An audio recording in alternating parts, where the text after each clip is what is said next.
We have talked a number of times about China, US, and Brazil in this class, both in terms of population, growth in incomes, and soybean, corn, and pork production. This module is going to make those linkages more explicit, and we're going to talk about some of the more interesting factors, in my opinion, that have happened over the last 20 years in agriculture. I would like you to read these three articles that you see listed here, and I'll tell you right now that on the exam or midterm, we will see much of the material that's in this module appear on the exam.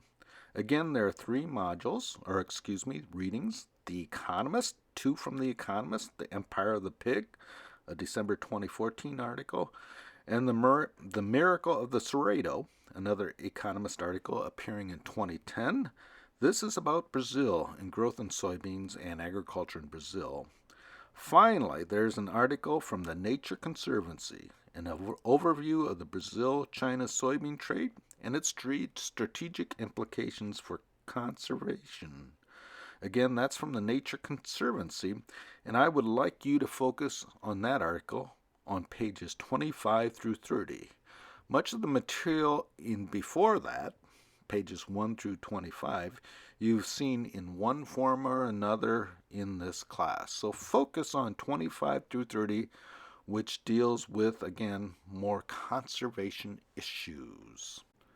The short story of this module, and as we've talked in the class, is Brazil and the U.S. exporting soybeans to China. Or in other words, Brazil and the U.S.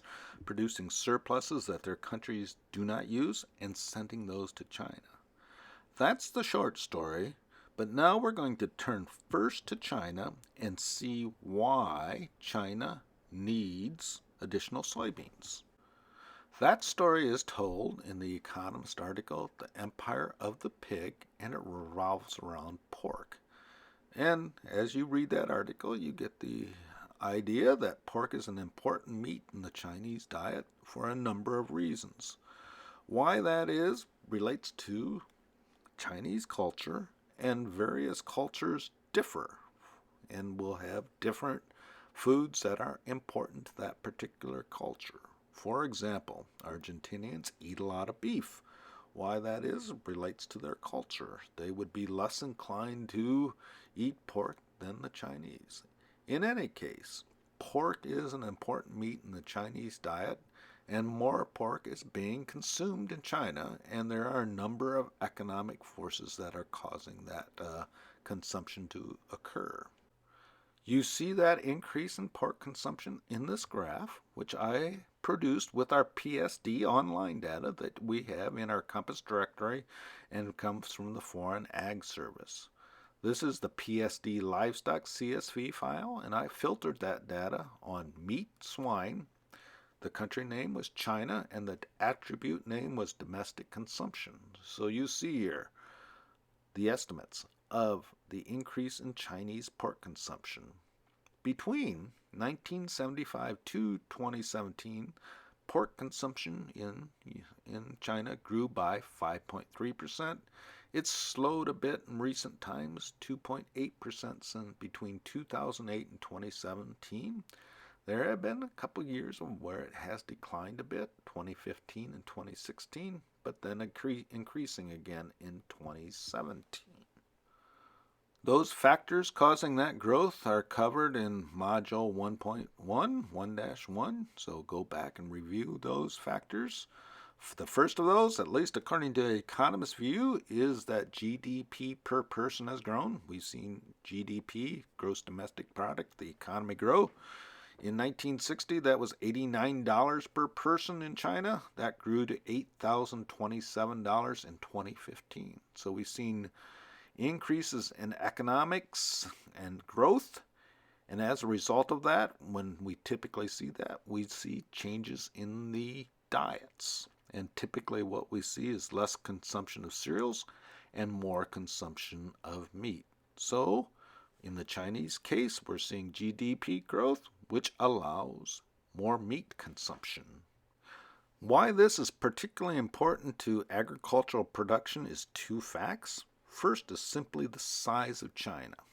1.3 billion people. 17% of the population resides in China. So what it does, and as it increases its food consumption, it will have a dramatic impact on agriculture. The second is the preference for pork. For whatever reason, culturally, Chinese diets consume a lot. China consumes a lot of pork. Right now, 50% of the hogs in the United States, and this was mentioned in the article, 50% of hogs in this world reside in China. 50% of the hog herd. That has grown over time, so feeding those 50% of the hog herd is critical. It's important to realize that most of the pork consumed in China is produced in China. Exports have grown, but still it's mainly Chinese people, Chinese firms, Chinese farmers producing pork for Chinese consumption. So they are growing the hog herd in China. I want to cover a couple other points that are covered in the Empire of the Pig. The first comes from the first paragraph, first sentence, or the first paragraph in general. Pig number, and I'm reading the first sentence, pig number 5422 saunters into the pen, circles its few square meters, and mounts a plastic stand. If you're wondering what's going on, this is part of the artificial insemination process. It's a process where semen from boars, which are male pigs that have not been castrated, are collected. So we collect the semen from the boars, split it up, and then use it to inseminate female hogs and have pregnancies occur and pigs born. This artificial insemination process is a way of making higher use of genetically preferred hogs. So if we have one boar line or one line represented by this boar that we want to use more, artificial insemination is the way to do that. Artificial insemination has been around for a long time. It's used in it's used in beef and hogs. I don't know if it's used in poultry, but beef and hogs, it's very common procedure. The last sentence of that paragraph says, around 150 pigs will owe their short, brutish lives to this emission. I don't know if I agree with the brutish word there. I happen to have grown up on a hog farm, and brutish isn't the word that I would use for raising out hogs. Brutish, the synonyms listed for it in the dictionary, cruel, violent, and stupid. I'm not sure that that would characterize hog production. In fact, I would disagree with that.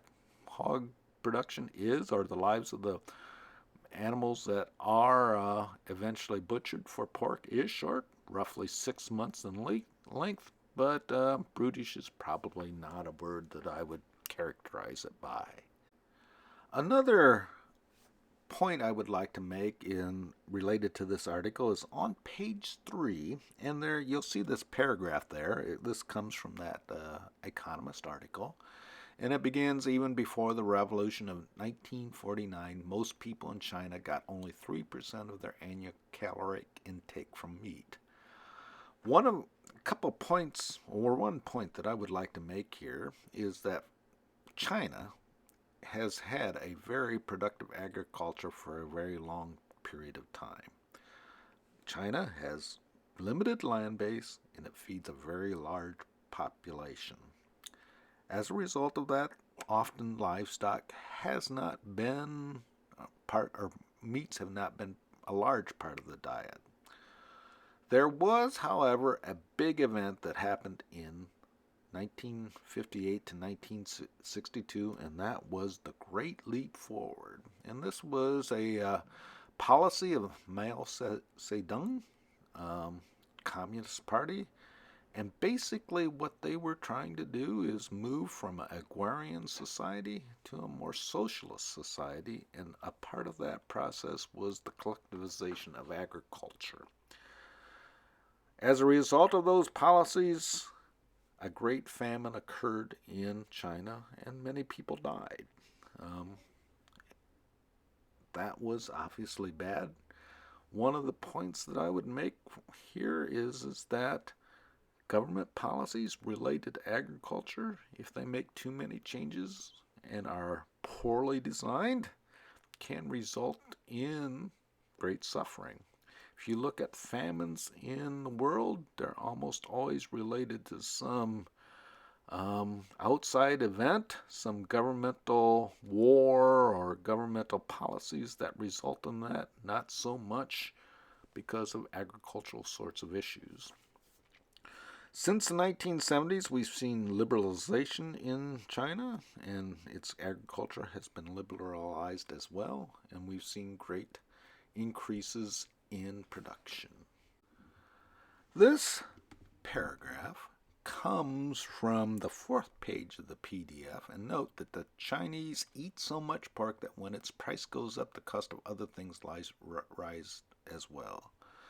That raises government concerns about the supply of pork, and pork, like other agricultural products, will have variability in production. Disease, other events will cause production to go up and down. So when we have lower production, we will likely to see the prices rise. And when pork or one item is a particularly large part of your budget, that can have adverse events on the entire economy.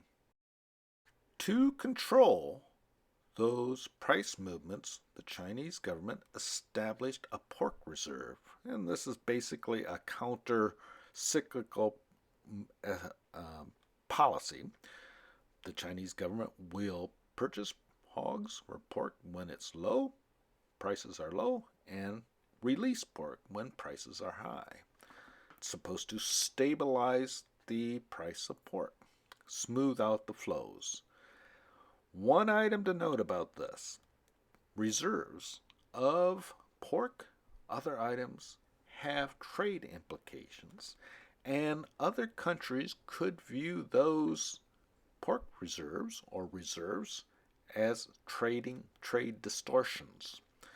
So what is a move on the part of one country to even out its prices could look to other countries like trade distorting practices. And those issues have come up, as we've talked about in our class, that what those reserves could look like is trade distorting practices.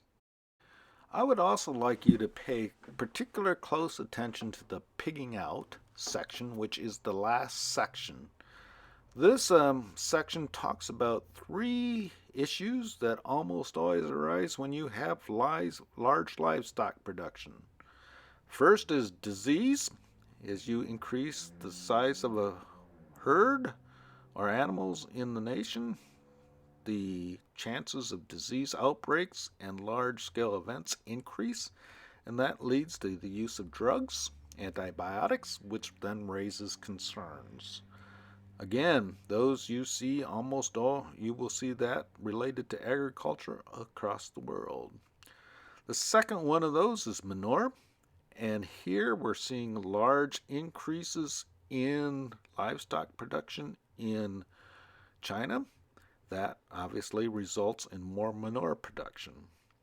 Manure is usually disposed of on agricultural land, and there it does provide a useful ingredient in that it provides phosphorus, potassium, and nitrogen and organic matter to soils. It fundamentally is a good thing when it's applied in the right quantities. However, if over-applications occur, you can have environmental consequences. You can increase phosphorus and potassium levels in soils, which can have adverse environmental impacts. You also would get concerned with manure applications and then that manure running directly into water supplies. Those are typical concerns that you see with livestock. And as China increases its production, while maintaining the same land base, the concerns become larger.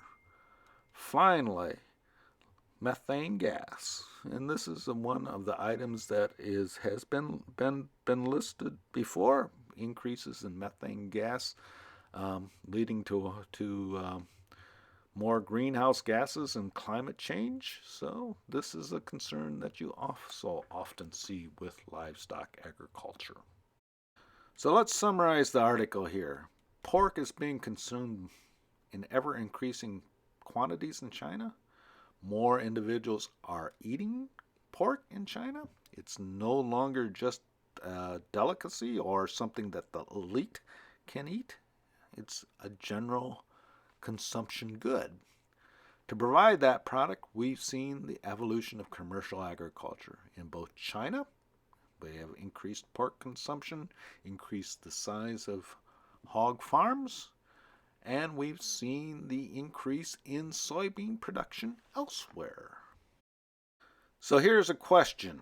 Will China continually increase pork consumption? And this is an important question for agriculture, Midwest farmers, Illinois farmers, because a major export of Midwest farmers is soybeans to China. The answer to that question is obvious: no. Eventually, Chinese will become satiated. They will not want to consume more pork. At that point in time, pork consumption will end. Pork consumption growth will end. It will stabilize. There could be other events that cause that as well. Chinese government may say, we've reached our limit. You don't need to consume more pork. So that will happen, but we don't know when that will happen. When will the growth stop is the open question, and it could continue for many years, and it may not continue for many more. That the projection of when that will stop is unknown. However, you can also say when it does stop, there will be problems in North and South American agriculture. Right now, we in the United States and Brazil depend on that continued growth in China. We have seen, just like our module 2.2 showed, we are increasing yields. As long as we increase yields, and even if we do not cut acres, if we increase yields, we will increase supplies, and that has to go someplace. If Chinese growth stop, and in particular, if there is no growth growing in any place else, we could have problems in agriculture, and those problems being price declines. Now let's summarize the relationship of China to Brazil and U.S., at least as it relates to this issue. Pork consumption is growing, and to grow pork, we need feed. The two major items, feed ingredients, that are used to produce pork in both the U.S. and China are corn and soybean meal. So far, most of the pork that is hogs that are consumed in China are grown in China. Corn, most of the corn is grown in China as well, although that's changing a bit over time. If we increase pork consumption, there may not be the ability of the Chinese to grow the corn necessary to feed the hogs, and they are importing soybeans. They import soybeans, put it through the crush, and get the soybean meal that is fed to hogs, and also soybean oil. And what they do with that is put it in vegetable and other items. But the linkage here is that the U.S. and Brazil are providing soybeans to China so that they can feed hogs, and for that matter, other livestock like poultry. We're focusing on hogs here because it is the major growth area. Now let's turn our attention to the other two, and more particularly the one above, Brazil, and its relation to China. And again, both Brazil and the U.S. are moving soybeans to China, and that is the agricultural story that we're telling here. But let's now focus on Brazil. To do that, I would like you to focus on The second Economist article for the readings this week, the Miracle of the Cerrado, and I'm not sure I'm pronouncing that right. Cerrado, it's a savanna, grassland, prairie. If you look at agriculture, the most productive soils are not forests but grasslands, prairie, where grasses grow. For whatever reason, grass forms more soils than do forest over time. If you want to look where the most productive soils are, they were formerly prairies. Illinois, the prairie state. Iowa, the prairie state. The Great Plains were prairie, and that produced very good agricultural soils, deep agricultural soils. The same is true in Brazil. And again, if you're looking at Illinois and Iowa, we had the combination of prairie and large amounts of rainfall to grow those grasses that increased soil production over many generations and many centuries. So we have the savanna in Brazil that's being converted into agricultural land. What has been central in Brazil to doing that is a public corporation called Embrapa. And they have undertaken development of technologies, and this public company has been around since the 1970s. And what they have done is transform this land that at one time was thought to be unproductive into very productive land. As the article mentions, it talks about, there were largely four things that have resulted in that happening. We put lime on the land. We put brought grass from Africa, crossbred it, made it useful in Brazil's case. Bred soybeans to be a tropical plant. Soybeans up to the point of being in Brazil was mainly a temperate plant. Think Illinois and Iowa. That's where it's grown a lot. It was temperate. And Brazil bred it to be grow in a tropical area, and encouraged new farming techniques. Amongst those is no-till. So those technological changes led to movement of farms into the savanna, Cerrado, and we have seen very large farms grow in Brazil, much larger than exist in the United States, primarily because of the time that those farms came into existence, late 20th, early 21st century versus when we settled the land here in the late 19th century. But those technologies led to the growth of soybeans and agriculture in Brazil, and now Brazil is an agricultural powerhouse, and there's still a lot of agriculture or land that can be converted into agricultural land, so we should expect to see Brazil continue to grow its agricultural sector. I want to make a bit of a comparison here between U.S. and Brazil. All right, United States agriculture developed in the late 1900s, early 2000s, and continued to develop, obviously, through time. But if you look at the United States, the breeding and technological advances were made for a temperate climate, in particular when you're looking at corn and soybean, and that's Illinois and Iowa. Most of the innovations, technological change happened in the Midwest. Midwest land grants, which University of Illinois is part of, played a role, as well as many Midwest-based companies that are multinational. DeKalb Seeds, for example, was started in DeKalb. It's now part of Monsanto, which is a St. Louis company. Pioneer began in Iowa.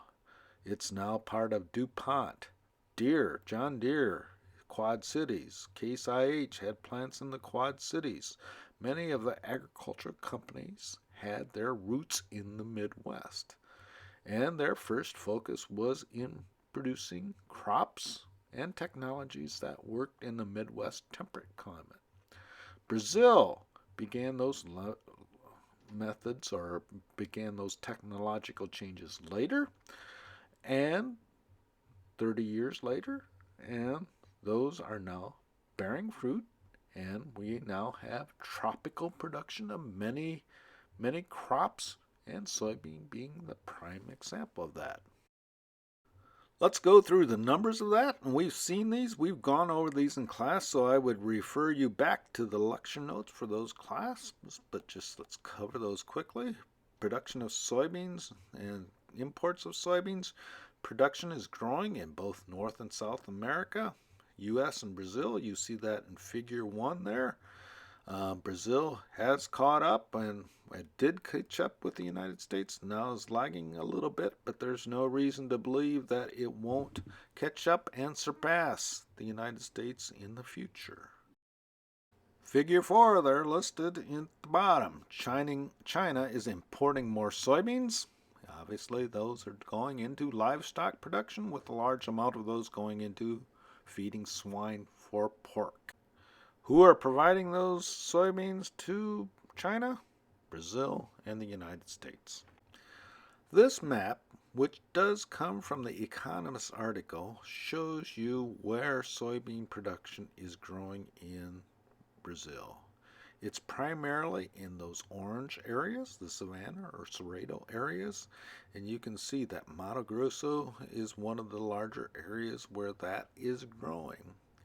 It's important to keep in mind that the soybeans that are being exported to China are not coming from the rainforest area. We may be seeing rainforest decline in Amazon, but it's primarily not the result of commercial agriculture and soybean production. There are other factors going on there, and it's primarily, again, growing in those prairie, savanna, cerrado areas. I would like to make now a couple points about these articles, and the first one is about cost of production, and the paragraph you see listed there comes from the 6th page of the PDF, right before the Big is Beautiful section. And I want you to note here, and I'll just read a bit of it, partly for this reason, Brazil is not the cheapest place in the world to grow soybeans. The reason is because of transportation, and it's important to note that right now Brazil is not the least cost place to produce soybeans. And in fact, the United States has an absolute advantage in their cost of production of soybeans. I bring this up to go back to our module on absolute and comparative advantage, and even though the U.S. has an absolute advantage in soybean production, Brazil is still expanding production, and that is because Brazil may have a comparative advantage in soybean production over the United States. To look at those things, you would have to look at both corn and soybean production, and U.S. has a comparative advantage, or absolute and comparative advantage, in producing soybeans, whereas that is not the case for Brazil. So we see expansion in Brazil because of comparative advantage reasons. One item to note, that is largely due to transportation. If Brazil ever gets its transportation infrastructure worked out, and Mato Grosso is a very long way away from seas, and right now they truck a lot of the grain to ports, which is a very expensive way of doing it. If they ever get that infrastructure in Brazil like that of the United States, the U.S. advantage in soybean production, absolute advantage, would likely go away. Another point, this is at the end of the article. We always get concerned about Africa and its production, agricultural production, and again, we've mentioned this a couple times in our class, but there is no reason why, from a productivity standpoint, that agriculture or land standpoint, resource standpoint, that Africa should not be a major producer of agricultural products. They may, in fact, learn more from the Brazil experience than the U.S. experience. Much of Africa is tropical like Brazil, so maybe the technologies that work in Brazil will work in Africa better than those developed in our temperate climate. Only time will tell, and I will note again that many people have been disappointed with agricultural attempts to increase productivity in Africa in the past, and maybe that will happen in the future. So let's summarize these two articles. China's economic growth has led and is leading to more consumption of pork, leading to more hogs grown in that country, which lead to the need for soybeans. Brazil's ability to increase soybean production occurred at about the same time as China's need for soybeans increased. If the two had not happened together, it's not likely that soybean production would be as large as it is in Brazil at this current time point, because there would be less need for soybeans, and Brazil does not have an absolute advantage over soybeans over the United States. So U.S. probably, or that Brazil would not have probably gotten into soybean production to the same extent that it had. The two events led together have led to an agricultural powerhouse in both Brazil and increased demand for consumption or products that are produced in the United States. So it's a need for more meat to more people that led to increases in technology and increases in commercialization in agriculture. So we are where we are because of increase in demand.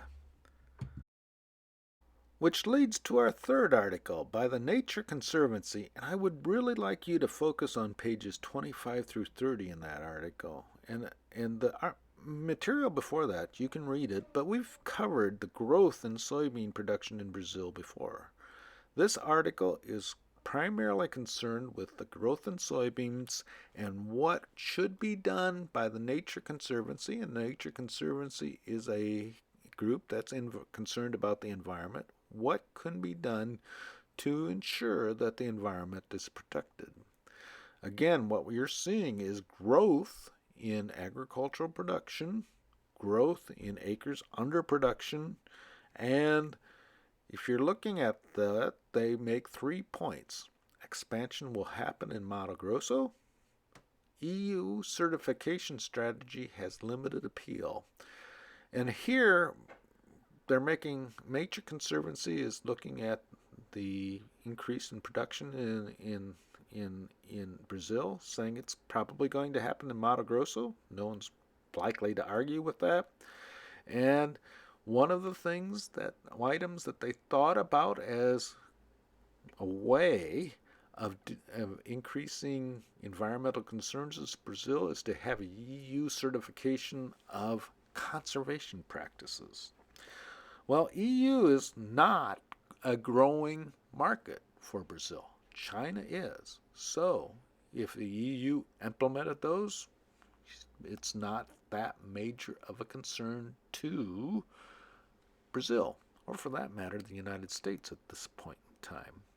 Finally, look at that third point, and there's a list of items that they are thinking about implementing that would be effective. We will talk about those items in class, and those are important and gives you a feel for what environmental groups are thinking about as a way of influencing environment and increasing environmental concerns in Brazil and in the United States. Here are 3 review questions from this module. I would take some time to look at those. And I would take quite a bit of time reading the 3 papers associated with this module and this module itself, because this will provide a lot of material for the midterm. This sort of summarizes what we've been talking about in this first module. So take your time, look it over, and read it, and that would be good preparation for the midterm.